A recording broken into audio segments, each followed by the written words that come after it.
To Atticus at Rome, the country, April-May 56 BC, by Cicero. Of course I am as sorry about Lentulus as I am bound to be. We have lost a good patriot and a great man, one who to great strength of character united culture equally profound. My consolation is a miserable one, but still it is a consolation, that I do not grieve on his account. I don't mean in the sense of Saufeius and your Epicurean friends, but by Hercules, because he loved his country so deeply that he seemed to me to have been snatched away by special favour of providence from its conflagration. For what could be more humiliating than the life we are living, especially mine? For as to yourself, though by nature a politician, you have yet avoided having any servitude peculiar to yourself. You merely come under an appellation common to us. But who, if I say, would order about the Republic, am looked on as mad, if what expediency dictates, as a slave, if I say nothing, as utterly crushed and helpless, what must I be suffering? Suffer indeed I do, all the more keenly when I cannot even shew my pain without appearing ungrateful.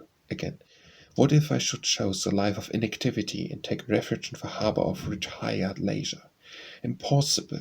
Rather war in the camp, and to serve in the ranks after refusing to be a general. I suppose I must, for I perceive you too think so, you whom I wish that I had always obeyed. All that is left to me now is, withdraw Sparta, make the best of it. But heavens, I can't, and I fear that Philoxenus will prefer to return to jail.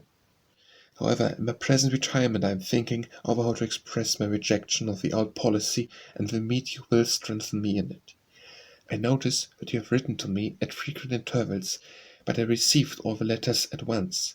The circumstance increased my grief, for I had read 3 to begin with, in which the report of Lentulus was that he was a little better, and came the thunderbolt of the 4th, but it is not he, as I said, who is to be pitied, but we who are so callous as to live on.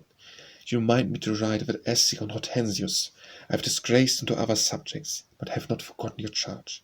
But, by heaven, at the first line I shrank from the task, lest I, who seem to have acted foolishly in resenting, foolishly rendering his injurious treatment of me conspicuous, his intemperate conduct as a friend, should once more be, if I wrote anything, at the same time, lest my high moral, manifest in my actions, should be somewhat obscured in my writing, and this mode of taking satisfaction should seem to imply a certain instability.